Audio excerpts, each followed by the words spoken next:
Welcome to Spaghetti Launchers, the world-building podcast where we throw spaghetti at the wall and it is up to you what sticks. I'm Kyle. I'm Ethan. Today's episode, we will be discussing funerals and funerary rites. How do you bring out your dead? Ooh, God, that's a good reference there. That was a good intro. I'm great, man. I'm proud of you. Awesome. I'm so proud of you. Thanks, bro. We get I'm into this proud of you podcast too. now. Anyway, so funeral rites, they're normal. Like they're a part of our everyday lives. They're normal. What? I know it's just such a weird way of phrasing it. This isn't sources of magic. They are commonplace. They are commonplace in Earth. We have in Earth, on Earth. Every society and every culture throughout history has had some form of funeral rites. How do you treat the dead body when you are preparing to transition that person from life into death, wherever death may be, however you might define it? Yeah, just like I said. Yeah. Exactly. They are often also very indicative and reflect either the religion of the age or how people feel about death. Is death something sacred? Is it something profane? Is it something to be feared or something to be celebrated? Are you passing yourself off into the care of an afterlife? Is that afterlife someplace to be feared or someplace to feel neutral about or someplace to be happy about or expected? How do you feel about the person? How do you feel about the permanency of death? Is it something that will be coming around? Can you talk to the dead? These are all questions that are sort of answered in that people have tried to answer different ways throughout history. Yeah, you've got some of the classics from our real world. The classics, the oldies. Viking funeral, rocking with the oldies. Viking funeral is and it's used oftentimes in fantasy. It is, but didn't they do a Viking funeral for Boromir in? They did. Yeah, I believe it was, or no, or maybe they just pushed him. Oh no, they pushed him over a waterfall. That's what they did. They pushed him over the falls. Yeah, they did not burn him. You've got the coins for the boatman on the eyes in ancient Greek, and I think that's one of the coolest. Like, it's chef's kiss. But see, that's what I mean when I say that simple ritual tells you a huge amount about that culture's beliefs about the afterlife, because it is immediately, this person is dead. When we cremate them, they will be going someplace else. There is a boatman waiting for them. They need to pay the boatman to take them to the afterlife. There is a huge amount communicated with just putting 2 pieces of silver over someone's eyes. And it speaks to a practical nature of death, to just say, this is a reality you have to deal with. And just, here's your bus fare. Yeah. Be sure to take that with you. Yeah. So when you, and not be afraid, just, here's what you do next. Yeah. Versus the way that we often treat it in the modern West is there's a lot of fear. It's such a solemn affair. We grieve. We struggle with how to handle death in our society. And our funerals kind of reflect that. The spiraling costs of our healthcare system is all due to the fact that we do not know how to accept death. We are not okay with it. It's why Atul Gawande's book Being Mortal is so important. It is a distinct reminder of our own mortality. We have not, as a society, accepted death, and we are trying to still fight it and cure it. Yeah. All right. Let's not reflect too much on our mortality and more talk about the funeral rites. Fucking Targaryens getting burned by their own dragons. That's pretty dope. That's a sick fantasy version. I think it's super common in sci-fi that you're just blasted through an airlock into space. Yeah, and you just Spock at the end of Wrath of Khan after he died. Spoiler alert. What? Yeah, I know. Big deal. No. Spoiler alert. Leonard Nimoy is also dead. Did he? Oh yeah, he did die. Didn't he? He died a while back. Yeah. All right. He's a cool dude. I also love the Silent Sisters that embalm the Targaryen kings in Game of Thrones. We saw them in House of the Dragon when they were helping to care for whichever the son who's an asshole. Not Aemon. Aemon's brother. Is it Aegon? I think it's Aegon. Yeah. Is it Aegon? Yeah. So after the Silent Sisters take care of him, and they also handle a lot of the embalming of dead bodies. And I just like that they're walking around with their mouths covered. I thought the vibes of that were great. Yeah. I mean, embalming, mummification. The Egyptians had the mummy. The mummy. Yes, the mummy. But also just mummies and mummification of ancient Greece is very ancient Egypt. You said Greece before. Ancient Egypt had cool funeral rites. Burials at sea are kind of cool as funeral rites, and those are done in the modern era, like the U.S. Navy does them. Oh, absolutely. Fun fact, there is a fantastic documentary on Netflix about the hunt for Osama bin Laden. We got him. Wrong guy. We hadn't had him at that point. In the documentary, I think they're interviewing John Brennan, and he says, you know, we had the body on the aircraft carrier in the middle of the ocean, and the decision was made to give him full Muslim burial rites and then bury him at sea, explicitly so that his burial site would not become a shrine to other martyrs. Yeah. And I thought, again, huge amount communicated about death there. Yeah. And I think respect of an enemy combatant's funeral rites is a really common thing throughout history. I think very important one. At some point in Troy, they have a really great scene when... Oh, yeah, when Priam goes to see Achilles after he's killed Hector and paraded his dead body. Yeah. Not that. That is one. But just after every day of fighting, then they just send people out to just collect the dead of the day. Just the regular rank and file of their army, not Hector, because that's a whole different, because that's a personal vendetta that Achilles is having. But for just the everyday people to say, come collect your dead and give them the funeral rites that they're entitled to, because we do not also want to cross death ourselves, and we don't want to be denied our own funeral rites in the end. So I don't know, but I think we should probably get into our menus. But this is fun. I like talking about death, Kyle. I know you do, but I also... The sweet embrace of oblivion is coming for us all. And why don't you give me the description of your menu item? Is it the sweet embrace of oblivion?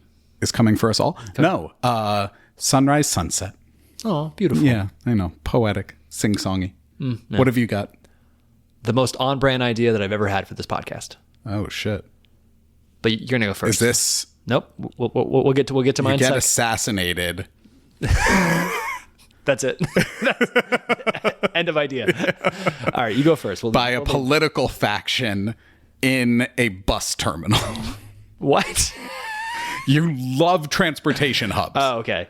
But bus terminal was a really specific transportation hub. Anyway, I'm sorry, a train terminal, a train station. That's more likely. Yeah, that's more on brand. It would be an eco-terrorist assassin. That's right. If you say... If you ask me if I've ever heard of Vivianite, I'm going to destroy this house. Have you heard of a port?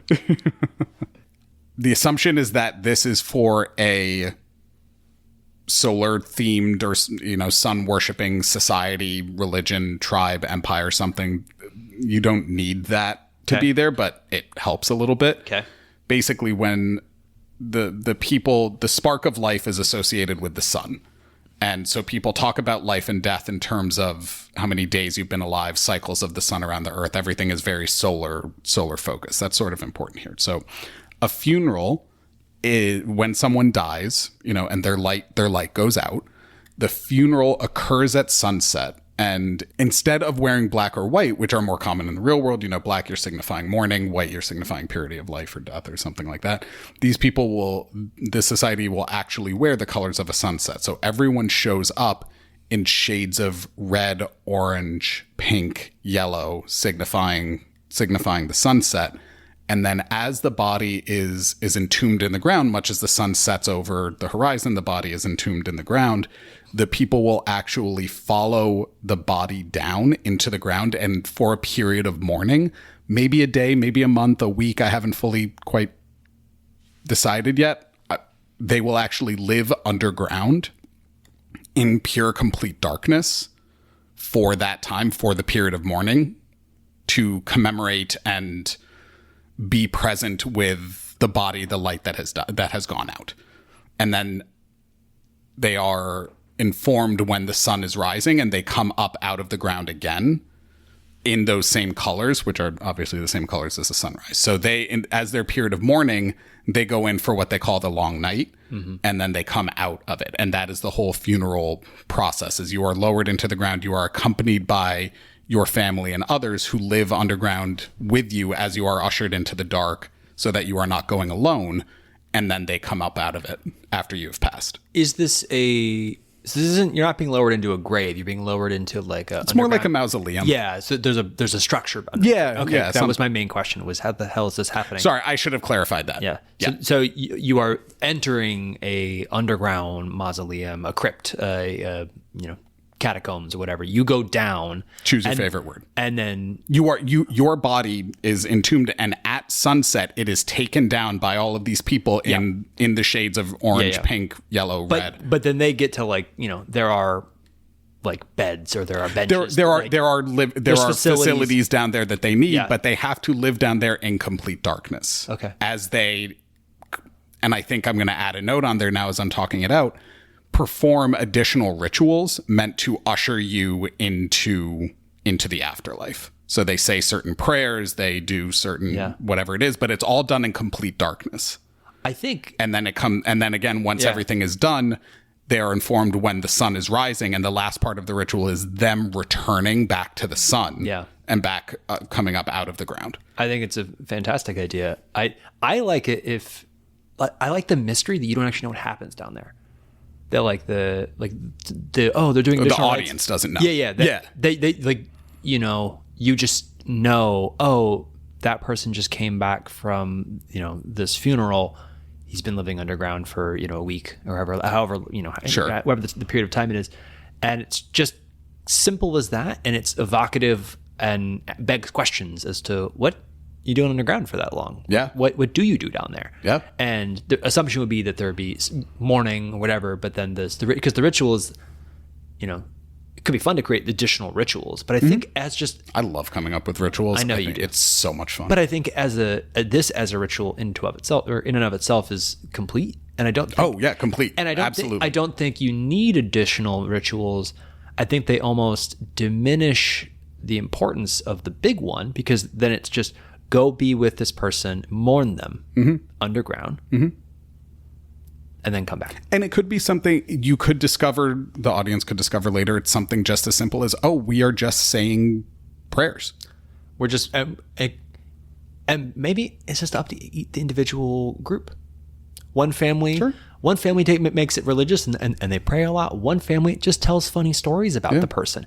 One family sits in solemn silence. Yeah. One family just eats, and they just kind of like, they just sit there and pretend like everything's normal. They make meals. They just kind of have a pretty relaxed time, and they reflect, and it is what it is, and leave it to the individual family to mourn in the way that's appropriate for them. I don't know. I love that. However you want to do it. But I think that's it. It's. I have an alt. I reject your alt. Cool. A completely separate idea, because I think this is fantastic. But so when you first started describing it with the clothing they were wearing, at this point I think it's just a grave, and I didn't realize when we had the mausoleum. Oh, I see. When it was just a grave, I was thinking about you're there at sunset. You're all wearing these clothes signifying sunset, and you're burying them as it's becoming dark, and you wait till it's becoming dark. And then I was thinking, well, then they remove their clothes and stand there naked and put their clothes into the grave to be buried with them. And then they, in the vulnerability of their grief, are now vulnerable and in the nude and have to like walk back together to go home. And then they dress in the morning in their sunrise, and they walk out for the day in their sunrise, and they spend the whole day in that sunrise attire, and then go back and put it back on the grave and leave those the following night. I love that too. Yeah. I think that's also beautiful and gets at very much the same vibe that I was going for. Yeah. It's just an alt. It's just, it's a straight up and alt. That is a great example of saying, hey, maybe that's something, same world, different socioeconomic status. If you do not have the money, if your family does not have the wealth or the status to afford a family catacomb, then maybe that is what you do. Family catacombs versus a public catacomb. My original idea was public catacomb. That's what I thought you were doing. That was my original idea. I'm now trying to blend ours together. And second alt. Now we have private catacombs and public graves, and you do both of them. But I think it could also work that, say there is a public catacomb, but if it's crowded, then it's okay. Well, it goes to the richer family who's able to, like, they bribe or whatever. And either you have to wait to bury your dead, and it could be a couple weeks, or you go do it in a grave somewhere. And it's just kind of first bidder, because there is just the one, no one else wants to build a catacomb. It's just, will you pay to rent it for the period? Or maybe multiple people can use it at the same time. Maybe that's a story. You have multiple families down in this catacomb grieving different dead, and they're sharing the space. Oh, that's a macabre meet cute. don't think it's a meet cute. I think it's more of like it's a solemn story about how different people process grief. I agree. I think also there would be someone who would there absolutely be a meet cute. Yeah. I mean, come on. Yeah. Like, come on. Like, come on. They like accidentally run into each other while they're carrying the dead body. Oh, I dropped my dead body. We've all seen Death at a if you haven't seen Death at a Funeral, you really should. I haven't seen it yet. It's so good. Yeah, okay. I believe. It's so, and this is not me even recommending the terrible movie. You can tell when I actually am recommending something. Yeah, also it's just famously a classic movie. Yeah, James Marsden, so funny. He's so good. Underrated, that guy. Yeah. He gets enough work, but he does. He's still underrated. All right. Look, a lot of funeral, I wanted to build something that would feel as human as putting coins for the boatman, right? It is. Yeah. It does feel human like that. Yeah. I think it's great. Thanks, man. Move on to my idea. Yeah. Hit me. On brand. I forget. Most on brand idea. I swear to God, if you ask me about Vivianite, I'm going to flip this table over. I'm not going to ask you about Vivianite, don't worry. But which, for the record, is a dope funeral rite. You have decided to derail this with your Vivianite. Completely. You were were the one shocked that I had an idea and suddenly decided to follow it as if I was out of control of my own brain? Yeah. The House of Nyx is a whole thing that we've done several times in this show that has a lot about funeral rites. Yeah. And mostly the denial of other people's funeral rites. But this is... It's in a similar vein, but we're using our other favorite idea, The Burned. Yeah. Circa 2 years ago in a very different version of this podcast. But The Burned were a monastic order that lived in a volcano that was, and the magma of that volcano was basically a fallen star god. They believed it was. But I think we made it that way. I don't know. We did in one episode. Yeah, I think it was an alt to it originally. Or they at least believe that it's a fallen god. And they're a monastic order who have all lost their pinkies and replaced it with lava. It's a whole thing. They made lava whips out of it. It's pretty great. It's pretty great. But anyway, but it is a revered space. And I was thinking about the idea of, I think in a similar vein to yours, a funeral rite where people all go to one spot to bury their dead. Yep. Every single dead body has to be transported to this volcano and put in the lava. They are all cremated by volcano, by The Burned. That's like, there's a passageway up the volcano. It's a pilgrimage. There's a pilgrimage. There's a passage. I love that. Up the side of the volcano that is marked and that is for mourners.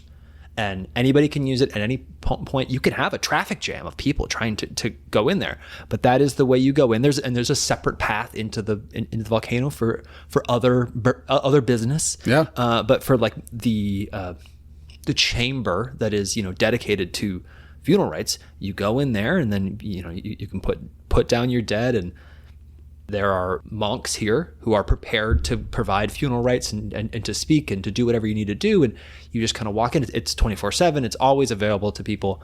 And then you make the pilgrimage back. And people will, I'd say that the nearby village has lodging, and it has built a bit of an industry around servicing people who are coming here to mourn. And it takes that is a very sacred privilege that they know that their role is to help people who are mourning and to provide entertainment and distraction and spiritual support or whatever. And that's kind of it.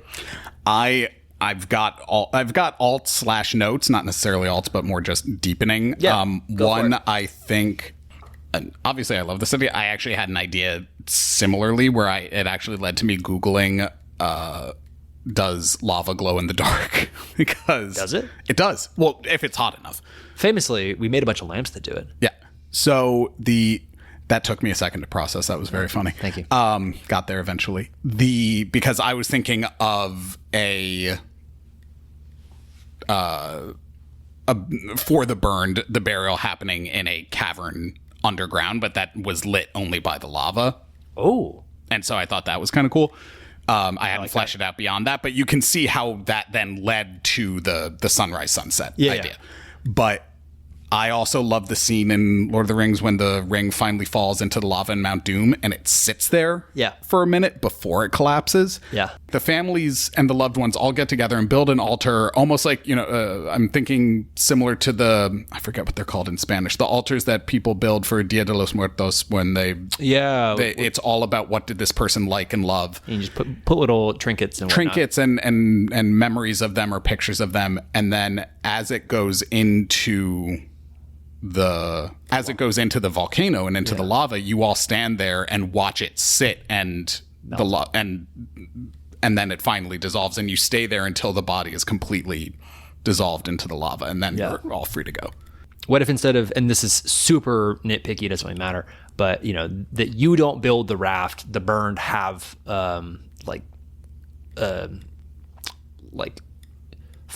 they have like stone raft thingy tablets that can, you just decorate it and then because they reuse them because these, like, there's a stone that can survive this lava, so then you go in there and you place your things on there, and then because it also releases the burden of people who can't build it or don't want to build it or whatever, and especially if you don't have the means, and if you're just hoisting him on the dead person on it over your shoulder, or you rented a cart or whatever. So you could do that, but and I think even now building that into the pilgrimage, that would be great if whatever you want to put on the altar, you bring with you on the pilgrimage. Yes, exactly. So that is a big part of the pilgrimage, is also, maybe collecting things along the way and reflecting, and, depending on where you came from. If you came a really long way, you may stop various places to grab items that were important to this person, over the course of their lives, or small little memories that, or you don't bring much, and you just use the time to reflect. It's up to you. The pilgrimage can be used however you want. But I love the pilgrimage to the volcano. Yeah, I think I specifically wanted to be that this was a culture where everybody's buried at the same spot. I love that isn't convenient.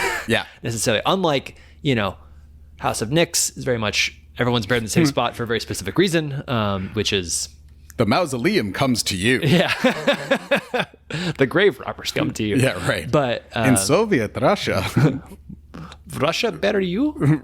No? Yeah. Grave digs you.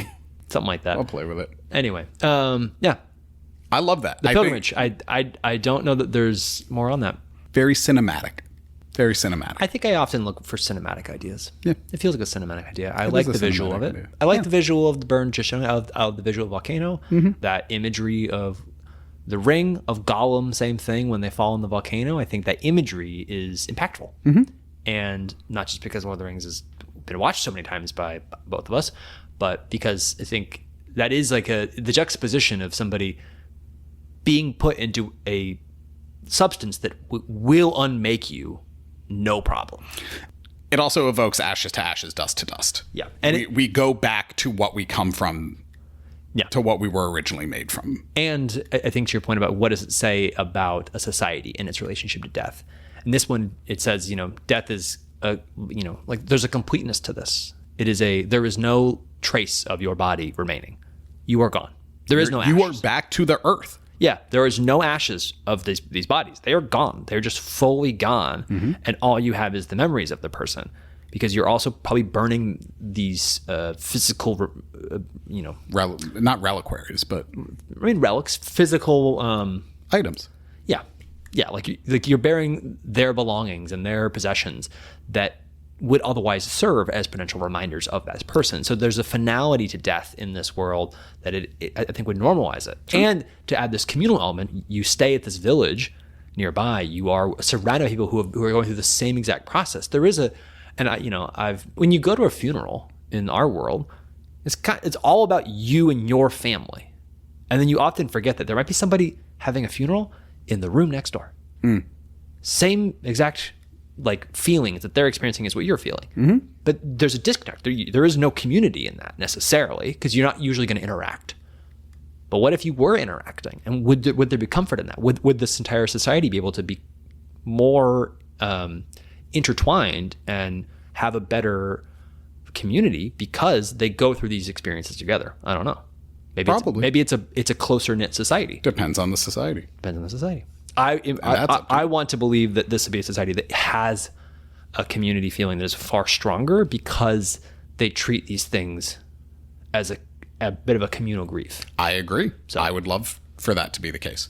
It's up to us. I mean, it's up to anybody. Correct. So anyway, Yeah. all right. What would you like on your tombstone, Kyle? I don't want to think What about do you want that on right your now. altar? I don't want to think about it right now. There's too much existential dread in this world. Fair enough. Don't bring it into this enough. podcast. All right.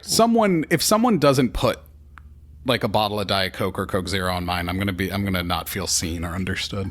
What if we just pour out a Coke Zero on your grave? No, the point is that I'm talking about on my altar that's going into the lava. Ah, okay, got it. Yeah, but that'd be a waste of a good Diet Coke or a good Coke Zero. Do you want us to You're gonna deprive me of my last You're already dead. You don't know that. I mean, if you were putting you in a volcano, you're definitely gonna die. All right, so let's move on to some frozen lasagna. Secondary idea. Go for it. You have 1 minute. Oh, you're covered in birdseed and eaten by pigeons. You're really on a bird thing, aren't you? I've now accepted that I've now taken it on as a challenge to myself for every topic to do everything I can to relate it to pigeons and or bird's nest. Okay. We'll see how long that lasts. Yeah. When have you never known me not to commit to a bit well past the point of comedic return? I guess you never have. I don't know. No, I've never, ever, ever, Nope. ever, ever, ever, ever, ever done that. Okay, moving on to mine. Kyle died a little bit inside on that one. No, I'm okay. All right. So mine is that when you die, you are put into your front yard to naturally decompose, and they will only move your body and deal with your house when you have fully decomposed. Cool. Oh, fun alt to that is you could actually be turned into a scarecrow. I mean, you definitely scare away a lot of shit. Yep. It would smell pretty bad. Yep. And people just get nose blind and just deal with it. Yep. And it makes everybody aware of someone's death by Sure. announcing it loudly through smell. Sure. So, all right, let's move on to what stuck. What stuck for you, Ethan? I really like my idea. I really like your idea too. I really like. I'm going to be honest. I think it's great. Yeah. Not trying to toot my own horn here, but I think it feels human and also distinctly fantastical. I love the pilgrimage, and I love that the volcano of everyone getting buried at the same place. Yeah. I think those are both really fun. I think both our ideas are similar in They're both essence. They both have the same color palette too. Yeah. I think there's a Reds and oranges and yellows. there is a fundamental similarity between them, like in spirit, and I think I like both of them in rather equal measure. Yeah. And we didn't get into like a ton of alts. Like, I mean, we got into a couple of them, but like they don't, I think it's all in all, I really like them. I love the visual of people walking down into the crypt or into the catacombs. I think that I really like out of yours is just the visual of it. I think it's Of the sun setting and the... it is super cinematic, and it's that like you walk in and they shut the doors behind them, that moment, and then like, camera shifts to inside and you see how people now process it. I think that's it's pitch black down there. Is it pitch black down there? You're doing the whole thing in complete darkness. That's part of it. that was missed, but Got it. But that's part of it is you're doing the whole thing down there in complete darkness. I don't like that. Someone else is going to die, but we'll find out. Sacred spaces, man. I like that, and then I like the village of mine a lot. I like having the village nearby, and I like what would happen in that village. I think the story of a village like that is a compelling space for a story. Like you could easily set a story in that village. You could set a story as a bottle episode in the crypt where you have the meet cute. So I think I like both of our ideas. Well, Good job, us. think about the economic boon that Saudi Arabia doesn't need, but sees during the Hajj when people go to Mecca. We've talked about the Hajj many times here and about how fascinating it is. Saudi Arabia has to think of the logistics of that. It is fascinating. I took a whole course in college where we actually went into the cemetery next to our campus and learned about all of the iconography of gravestones and different burial rites and practices of different times and eras. And it was fascinating. But we also spent a lot of time learning about the economics and the business of death. Yeah. And it is complicated and very, very predatory and deeply problematic. Yes, it is. Such as everything. Very uplifting note. Yeah, I mean, this is not a particularly uplifting episode, so why don't we end on an uplifting note? That's downlifting. Downlifting? Down pushing. Down. Down pushing doesn't. That's what stuck for us. Down pushing. Down pushing. Let us know what stuck for you. Emails in the show notes. Thanks for listening. Goodbye.